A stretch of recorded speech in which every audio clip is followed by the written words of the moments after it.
의당 김재남 의원이 밝힌 바에 따르면 정부가 1조 원대 손실을 낸 캐나다 하베스트 등 이명박 정부 자원외교 뒷수습을 위해 국민연금을 지원하는 방안을 추진 중인 것으로 드러났습니다. 국민들의 유일한 노후복지 수단인 국민연금을 공기업 부채 해결을 위해 동원하는 것은 매우 위험한 발상으로 우려를 금할 수 없습니다. 석유공사는 지난해 7월 캐나다 하베스트 유동성 위기 대응방안을 세우면서 캐나다 광부 매각 예상 금액을 2억 6천만 달러로 잡고 이 중 절반인 1억 3천만 달러를 국민연금으로 투자하도록 계획을 세웠다고 합니다. 국민연금에서 약 1,200억을 빼가겠다는 것입니다.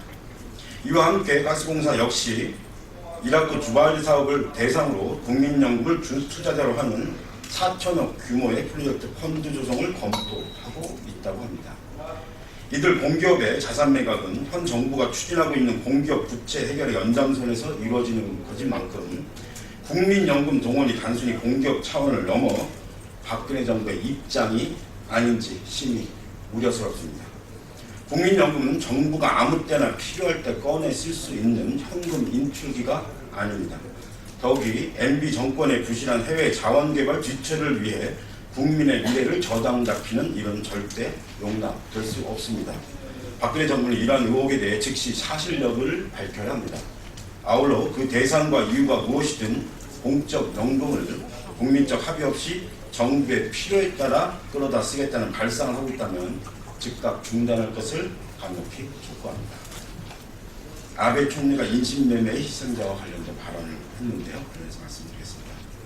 일본 아베 총리가 일제강점기에 강제 동원된 군 위안부에 대해 인신매매의 희생자라며 가슴 아프다고 말했습니다.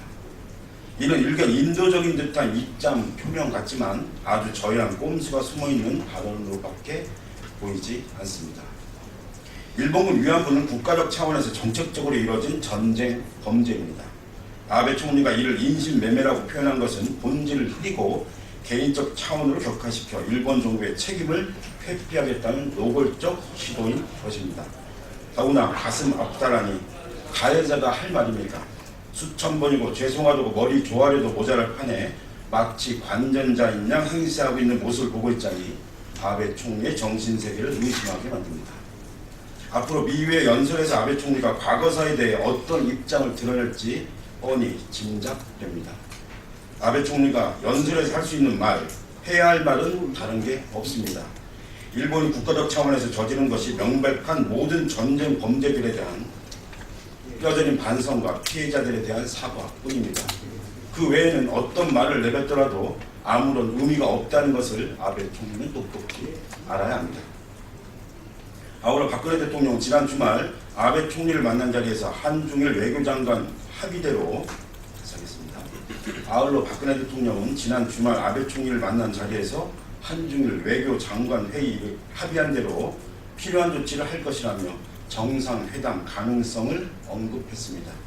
아베 총리의 발언 인터뷰 후 일어난 상황이라 당황스럽기 그지없습니다. 도대체 박 대통령은 일본의 역사 망언에 대한 전략이 있는지조차 의심스럽습니다. 노골적 망언이 지속되는 가운데 일본 정부와의 관계 정상이면 골몰하는 것은 아닌지 개탄하지 않을 수 없습니다. 미국 연설 전 강력한 조치를 취할 것을 다시 한번 강하게 촉구합니다. 반복되는 싱크홀 사건이 일어나고 있는데요. 말씀드리겠습니다. 계속되는 싱크홀 사건에 대한 근본적 대책이 필요해 보입니다. 지난 주말 신촌, 강남 등에서 발생한 싱크홀 사고는 안전 불감증의 결과가 무엇인지를 보여주는 상징적인 사건입니다. 땡질시 대책으로는 안 되며 근본적 대책이 필요해 보입니다. 지난해부터 크고 작게 일어난 싱크홀 사건의 문제점은 이제 전국 어디도 안전한 곳이 없다는 것을 보여줍니다. 옛날 말로 지나가다 떨어지는 돌에 맞아 죽는다는 말이 현실이 되고 있는 격입니다. 서울시는 싱크홀 발생 위험 지역으로 50개가 있다고 조사 결과를 발표했는데 정작 사고가 일어난 지역은 포함되지도 않았다고 합니다. 이처럼 싱크홀 발생에 대한 정부 지자체 모두에서 대책이 없는 상황입니다. 사후 약방문은 이제 안 됩니다. 단순 사고가 아니라 인명피해가 발생하고 있는 상황입니다.